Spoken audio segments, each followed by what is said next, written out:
어떤 정치인이 간음죄를 지었다는 뉴스가 나옵니다. 그 뉴스를 보더니 막 발끈하는 또 다른 정치인이 있습니다. 얼마 후에 그 발끈한 정치인이 간음죄로 걸렸습니다. 자, 집중하고 있어요? 네, 어떤 정치인이 간음죄를 졌다고 막 뉴스에 나오고 있어요. 그러자 저 디아더 파티에서 와, 그럴 수가 있냐고 막 발끈하고 그러더니 얼마 있다가 그 사람이 간음죄로 걸렸다고요. 자, 남을 판단하는 이유가 뭘까? 우리는 보통 내 약점을 다른 사람에게서 보면 더 민감하게 반응하곤 합니다. 심리학자들은 이미 오래전부터 이 사실을 알고 있었죠. 어떤 특정한 죄에 대해서 괜히 오버하고 막 격렬하게 반응하는 사람들이 있어요. 뭐 그럴 수가 있냐고 막 이러면서 막 거품 무는 사람이 있어요. 대개 마음속으로 그 죄를 이미 지었을 가능성이 있는 사람이에요. 마음속으로. 혹은 그 죄를 자기도 지을까 봐 두려워서 괜히 막 오버하는 거예요. 이게 이제 심리학적으로 사람들이 보통 그렇다는 거예요. 다 그런 건 아니겠지만, 그러니까 자기의 안 좋은 모습을 남에게서 보면 우리는 본능적으로 싫어하게 돼 있어요. 그래서 남을 싫어하는 것 같지만 결국은 내 안에 있는 나를 싫어하는 거예요. 내 안에 내가 싫어하는 것을 싫어하는 거예요. 그러므로 남을 판단한다? 라고 하는 것은 어쩌면 지금 자기 자신을 판단하고 있는 것이다. 이렇게 말할 수도 있습니다. 자, 이것이 남을 판단하는 첫 번째 이유입니다. 왜 자꾸 남을 판단할까? 스스로 고발하는 거예요. 제 발이 저려서 그러는 거예요. 그러니까 본능적으로 싫어서 그러는 거예요. 신중하게 생각해야 될 것 같아요. 그렇죠? 내가 왜 자꾸 뭔가를 누군가를 또 특정인을 왜 자꾸 판단할까? 아, 내 안에도 이런 모습이 있어서 그럴 수 있겠구나 라고 생각할 수 있어야 됩니다. 두 번째로 남을 판단하는 이유는 남을 판단하는 동안에는 사람에게요, 이 뇌에 착각이 일어난대요. 어떤 착각이 일어나냐면 남을 막 판단하는 동안은 나는 판단할 일이 없다는 생각이 든대요. 나는 잘못이 없다라는 생각이 들게 돼 있대요, 사람이. 우리 한번 로마서 2장 3절을 볼까요? 로마서 2장 3절 시작. 이런 일을 행하는 자를 판단하고도 같은 일을 행하는 사람아, 네가 하나님의 심판을 피할 줄로 생각하느냐? 자, 누군가를 막 판단하고 있어요. 근데 그 사람도 같은 죄를 범하고 있어요. 같은 못된 짓을 하고 있어요. 그러면서도 남을 판단하고 있기 때문에 네가 하나님의 심판을 피할 줄로 생각하느냐? 그런다고요. 자기는 피할 줄로 생각을 해요. 남을 판단하는 동안에는 나에게는 문제가 없다고 착각하는 거예요. 만약에 어떤 사람에게 20만 불 빚을 진 사람이 있다고 하면 생각해봐요. 그 사람 20만 불 빚을 졌어요. 그리고 나는 10만 불의 빚을 졌어요. 자, 그러면 그 사람이 나보다 더 많은 빚을 졌다는 이유 때문에 내 빚이 탕감될까요? 안 탕감될까요? 말도 안 되는 얘기죠. 그런 얘기 하는 거예요. 근데 우리는 종종 착각하는 거예요. 저 문제가 많은 사람 막 비방하고 판단하면서 그러는 동안에는 나에게는 그 10만조차 없다고 생각하는 거예요. 10만 불조차 없다고. 나에게는 잘못이 없다고 생각하는 거예요. 자, 왜 사람을 판단할까? 본능적으로 내 안에 있는 모습이 남에게 보이는 게 싫어서 판단하는 거라고 그랬고, 두 번째로 남을 판단하는 동안 내가 왠지 뭔가 자유로운 것 같고 나는 아닌 것 같아서 판단한다, 이렇게 말씀드렸어요. 이 판단이라는 게 참 미묘한 게 있어요. 우리 그리스도인들에게는 보통 뭐 직설적으로 판단하고 비판 잘 안 합니다. 그렇죠? 우리 그리스도인들이 누구한테 집사님 저 인간 얘기 들어봤어요?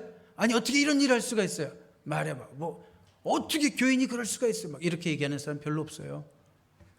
그런데 일부 그리스도인들의 중상하고 비방하는 모습을 보면 굉장히 미묘한 부분이 있어요. 집사님 함께 기도했으면 해서 하는 말인데요, 이런 식으로 얘기를 한다는 거예요. 그러면서 그 사람에 대해서 안 좋은 얘기를 그냥 마구 풀어놓는 거예요. 기도 제목 드리려고 하는 거예요, 이러면서.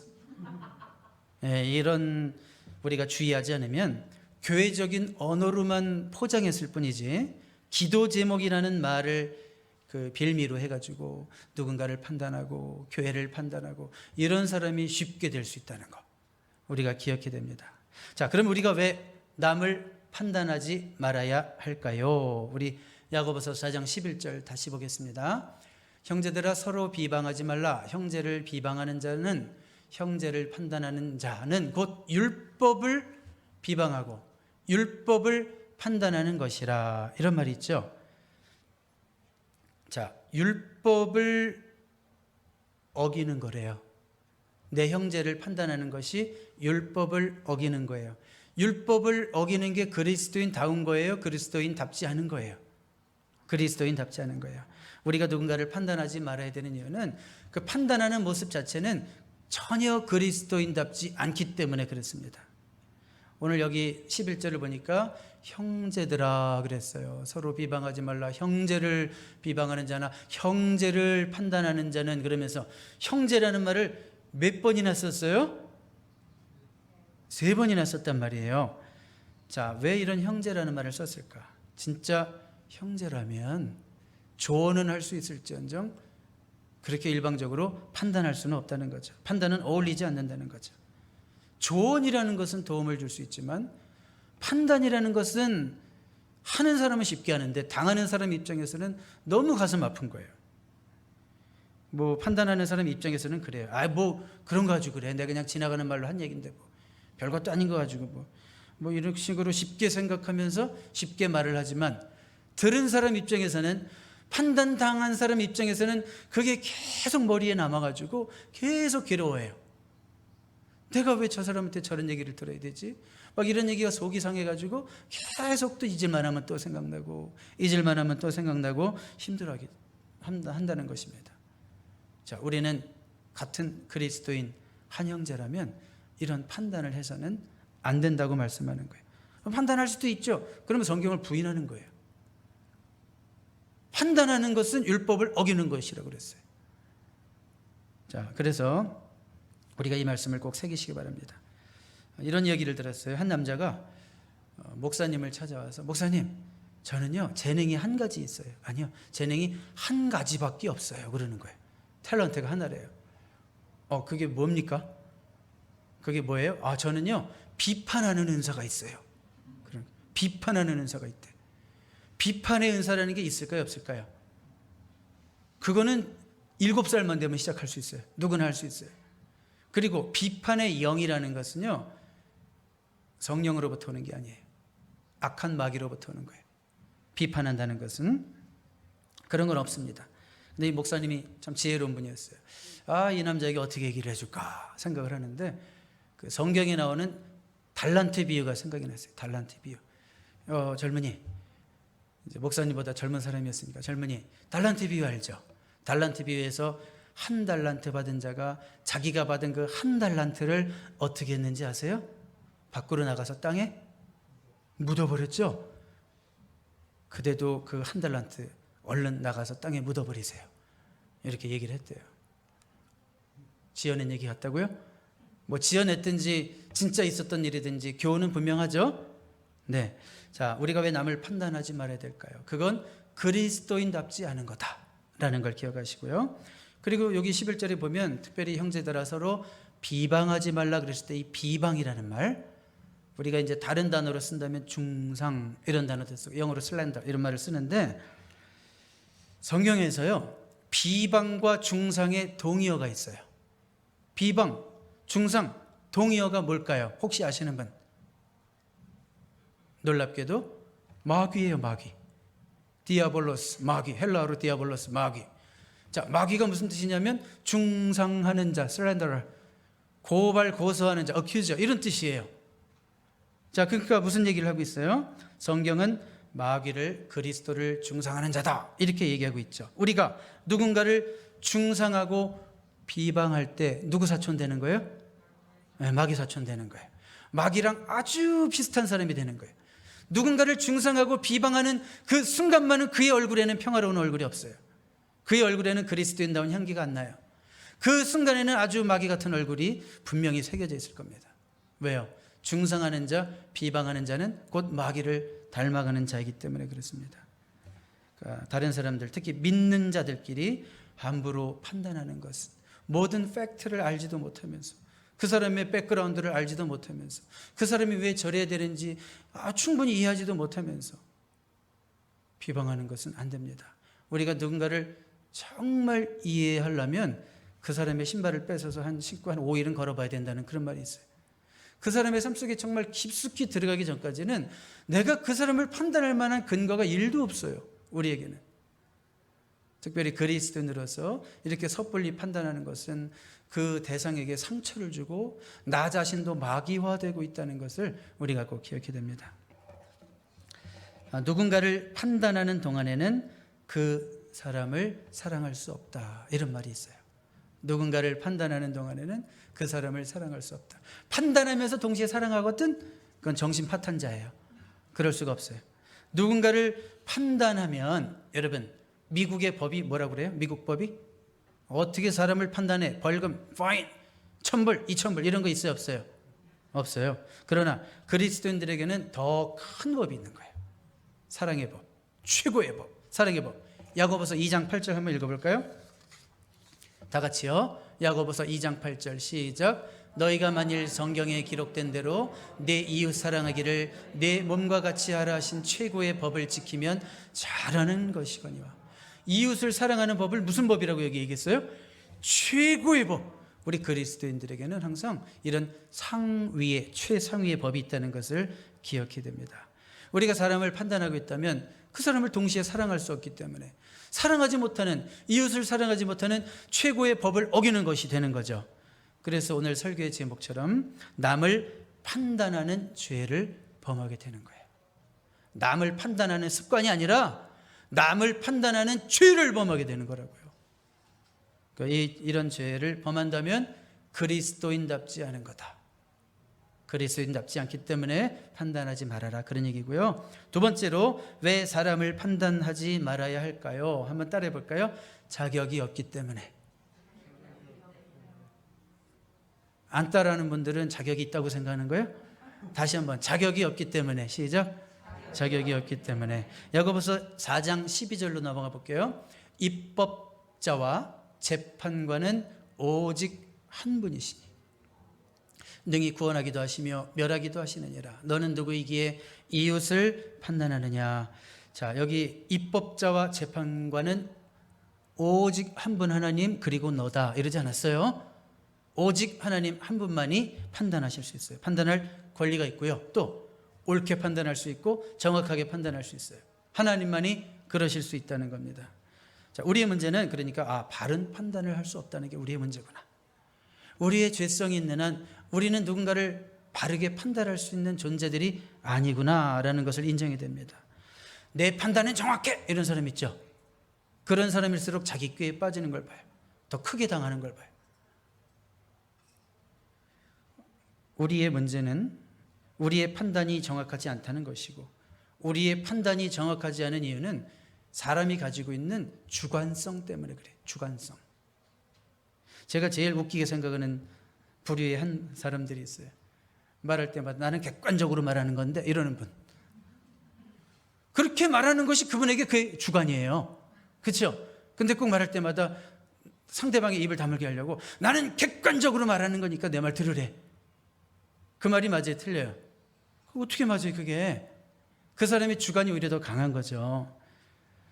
주관적 판단이라는 것은 그 사람의 어떤 기호의 문제이지 정확한 판단이 될 수는 없습니다. 하나님만이 판단할 권리가 있으시고 하나님만이 옳게 판단하실 수 있기 때문에 판단은 하나님께 맡겨야 되고, 내가 정말 누군가를 꼭 판단해야 되고 분석해야 될 필요가 있다면 하나님께 정말 간절히 지혜를 구해야 되고, 판단하는 그 순간에도 매우 겸손하고 조심스러워야 돼요. 안 그러면 입에서 나오는 말이 다 죄짓는 일이 돼버려요. 시리어스하죠 오늘 말씀이 좀. 박 목사님 지난주 하하호호 좋았는데 오늘 말씀 찔리네, 막 가슴 찔리네. 그럼 제대로 듣는 거예요. 그러면 또 이런 설교를 해도 그냥 조시는 분은 어떻게 하면 좋아요? 그런 분이 한 분도 없지만, 자, 하나님만이 판단할 권리가 있으십니다. 그럼 마지막으로 남을 판단하는 이런 죄를, 어떤 분은 습관이라고 얘기하고 싶겠죠. 남을 판단하는 이 습관, 이 죄를 어떻게 하면 끊을 수 있을까요? 자, 먼저 여러분 기억하실 게 있습니다. 내가 누군가를 판단하고 있다면 여러분은 반드시 또 판단을 받게 되어 있습니다. 마태복음 7장 1절 2절 읽어볼까요? 마태복음 7장 1절 2절이 없네요. 제가 읽어드릴게요. 비판을 받지 아니하려거든 비판하지 말라. 너희가 비판하는 그 비판으로 너희가 비판을 받을 것이요 너희가 헤아리는 그 헤아림으로 너희가 헤아림을 받을 것이니라. 저를 보세요. 이거 보지 마시고. 비판을 받지 아니하려거든 어떻게 해요? 비판하지 말라. 여러분 비판받는 거 너무 싫죠? 너무 싫다면 비판하지 마세요. 하나님 말씀은 정확합니다. 그대로 이루어집니다. 내가 비판을 받고 있다면 어디선가 또 누군가를 막 비판하고 있는 인생을 살고 있기 때문에 그러는 거예요. 그러니까 내가 비판받는 게 정말 싫고 속상하고 못 살겠거든 내가 먼저 남을 비판하지 마세요. 어디서부터 실천할까요? 마스터 베드룸에서부터 실천하세요. 가정에서부터. 내 옆에서 붙어 사는 사람에게 비판하지 말고. 자, 첫 번째, 내가 남을 판단하면 나도 남에게 판단받는다는 것을 기억하십시오. 이게 비판의 죄를 끊는 방법이고요. 두 번째로, 남을 판단하는 죄를 끊기 위해서 하나님이 우리에게 얼마나 큰 자비로 대하셨는지를 기억하는 거예요. 하나님이 우리를 판단하려면 정말 우리는 할 말이 없죠. 우리 있는 모습 그대로 우리가 받아야 된다면 그 판단을 우리가 어찌다 감당하겠어요. 근데 하나님이 우리를 어떻게 대하셨다고요? 공의로 대하셨어요? 자비로 대하셨어요? 네? 뭔 말인지 못 알아들었어요? 하나님이 우리를 우리가 행한 대로 대하셨어요? 아니면 그냥 봐주셨어요? 이래도 몰라요? 대답 좀 해 제발. 세 분이라도 자비로 대하셨죠? 이렇게 리액션을 하셔야지. 여기 오늘 특히 팬 자리가 다 폈네. 원래 교회에서도 앞자리는 팬 자리예요. 팬들은 저 콘서트 가도 호응이 막 3배인 거 아시죠? 요 세 분들은 아멘 크게 해야 돼. 5번은 6번은 팬 자리. 오늘 팬 자리가 다 벼버렸네. 우리 다음 주부터는 요 팬 자리 좀 채워주시기 바랍니다. 농담에 또 이런 얘기 들으면서 무슨 팬이 어디 있고 뭐 이런 속으로 이런 생각하지 마시고. 네. 자, 그러니까 하나님이 얼마나 우리에게 자비로 대하셨는가. 여러분 마태복음 18장 보시면 용서하지 않는 종의 비유가 나옵니다. 무슨 얘기인가 아시는 분은 아시죠? 쉽게 말해서 어떤 한 사람이 종인데요, 주인에게 50만 불 빚을 졌어요. 아이고 주인님 어떻게 해요? 갚을 길이 없어요. 어떻게 좀 탕감해 주세요. 하도 주인이 그 모습이 불쌍해가지고 50만 불을 다 제해줬어요. 너무 좋아가지고 기뻐가지고 집으로 가는 길에 자기에게 500불 빚진 사람을 만난 거예요. 왜니? 얼마 탕감받은 자가? 50만 불 탕감받은 자가 500불 빚진 자를 만나자마자 너 근데 왜 아직까지 빚을 안 갚는 거야? 막 추궁하기 시작하면서 넣어버렸어요. 그냥 감옥에다가. 어떻게 넣어버렸어요. 이 소식을 누가 들었어요? 주인이 듣고 괘씸하게 여겨가지고 당장 불러들이라고. 그래서 종에게 뭐라고 얘기했어요? 내가 너를 불쌍히 여겨서 그렇게 큰 것을 갚아줬건만 너는 네 형제에게 네 친구에게 그 500불 빚을 탕감해 줄 수 없단 말이냐. 그러면서 네가 용서하지 않았으니까 나도 너를 용서하지 않겠다. 너 그 빚 다 갚아라. 그러셨죠? 자, 어떤 교훈이 있는지 아시죠? 네가 자비를 큰 자비를 받았으면 그 정도 작은 자비는 못 베푸니? 이런 말씀이잖아요. 우리가 하나님께 큰 사랑을 받았으면, 자비로 대하심을 받았으면 누군가를 자비롭게 은혜의 근거에서 대해야 되는 것이 마땅하지 않느냐, 그런 말씀이죠. 내가 누군가를 많이 참아줘야 되는 이유가 뭐예요? 하나님이 나를 많이 참아주셨기 때문이잖아요. 이게 깨달아지면 너무 복 있는 사람이에요. 나랑 상관없다고 생각하는 사람은 참. 어느 회사 회장님이 크리스마스가 다가오고 있는데 모든 직원에게 $500의 크리스마스 보너스를 줬습니다. 괜찮은 회장님이죠? 역시 우리 회장님, 막 직원들이 너무 좋아요. 역시 우리 회장님 최고야. 너무너무 멋있어. 그리고 또 그 다음에도 역시 또 $500에 보너스가 나왔습니다. 역시 우리 회장님 최고야, 최고야. 그리고 이제 3년째가 다가옵니다. 그래서 이제는 2회 받았으니까 직원들이 좀 있으면 나오겠구나. 그리고 돈을 미리 쓰기 시작했어요. 500불. 뭐 살 거 있는데 미리 사자. 어차피 주실 텐데. 그런데 또 뭐 어떻게 됐을까요? 그 해에 보너스가 안 나왔어요. 뭐 회사에 무슨 사정이 있어가지고. 그러자 어떤 일이 벌어졌는지 알아요? 직원들이 막 성질을 내기 시작하는 거예요. 보너스 안 준다고. 보너스 주고 안 주는 거 누구 맘이에요? 아니 2년 받은 걸 감사하지 못할 망정 3년째 안 준다고 막 불평하고 막 성질을 내고 있어요. 자, 우리가 그럴 수 있다는 거예요. 그 회사의 직원들처럼 너무 은혜를 당연시 여기고 감사하지 못하는데 익숙할 수 있다는 거예요. 혹은 설령 3년차 또 500불이 나왔다. 그럼 어떤 사람은 뭐라 그러냐면 물가가 변동이 어떻게 여전히 500불이야. 이러고 앉아있다 이거예요. 3년차는 600불 줘야지 말이야. 700불을 주든지. 이게 감사해야 될 게 너무 많고 받은 게 너무 많은데 너무 그걸 당연시 여기고 감사하지 못하는 거예요. 하나님의 은혜를 망각한 자는요, 남들도 은혜로 대할 수가 없어요. 여러분, 우리가 남들을 판단하는 것이 아니라 오히려 그들을 잘 은혜롭게 대하기 위해서는 먼저 우리 안에 그 받은 사랑, 그 받은 은혜에 대한 감격이 회복되어야 될 줄로 믿습니다.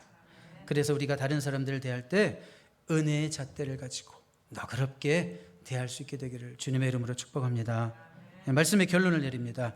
오늘은 남을 판단하는 문제에 대해서 우리 성경의 기초에서 생각해 봤습니다.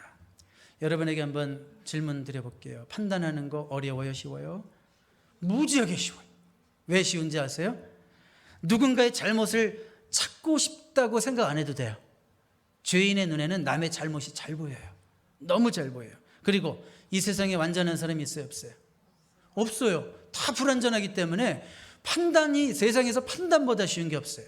나는 판단하는 예리한 머리를 가지고 있어. 이건 착각하는 거예요. 그거는 바보 멍청이도 다 아는 거예요. 판단하는 것. 사랑하는 게 힘든 거고, 인내하는 게 힘든 거고, 판단해야 되는 상황에서도 덮어주는 게 힘든 거고, 그게 힘든 거지. 그렇죠? 인생 살면서 행복의 반은 먹는 데 있고, 그 다음 또 행복의 반은 인간관계에 있습니다. 누가 한 말일까요? 제가 한 말이에요. 네. 자, 무슨 얘기를 하려고 하냐면, 인생 살면서 행복의 반이 어디에 있다고요? 그것만 또 생각나네. 그 다음 또 반은 뭐라고요? 인간관계. 관계가 좋은 사람이 되려면 사람의 좋은 부분을 보는 것을 훈련해야 돼요, 자꾸. 나쁜 부분은 그냥 보이니까 그거 말고 좋은 부분을 보는 것을 훈련해야 됩니다. 예를 들어서 여기 서 있는 박 목사도 부족한 것이 너무너무 많죠. 어쩜 그렇게 잘 보여요, 성도님들 눈에. 그게 있죠.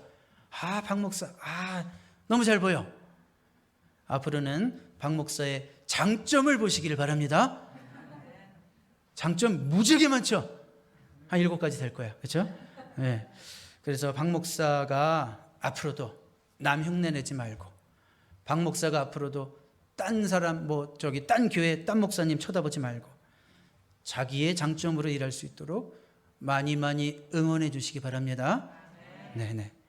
그러니까 우리가 서로가 사랑하고 서로가 격려하며 살기에도 시간이 부족합니다. 세상이 그래요. 우리가 서로 사랑하고 격려하기에도 시간이 부족한 세상에 사는데 누군가를 판단하느라고 여러분들의 시간과 에너지를 소모하지 마세요. 도저히 안 되겠거든 네버마인드 해버리세요. 도저히 사랑할 수 없거든 그냥 예의로만 대해주세요. 그냥 많이 봐주는 거죠. 제가 그래도 성도가 사랑해야지. 전 이런 말 못해요, 여러분들에게. 도저히 사랑이 안 되겠거든 판단하지 말고 네버마인드 하시라고요. 하나님, 나 저분 감당 못해요. 앞으로 저분이랑 말 안 섞을래요. 그러다 보면 사랑할 날도 오면 또 사랑하면 되니까. 사랑과 격려로 건강하게 세워져가는 여러분들의 가정 되시기 바랍니다. 사랑과 격려로 건강하게 세워져가는 은사공동체 되기를 바랍니다. 기도하겠습니다. 주님, 감사합니다. 또 한 주간 살아갈 때 비판적인 사람이 되지 않도록 도와주시옵소서.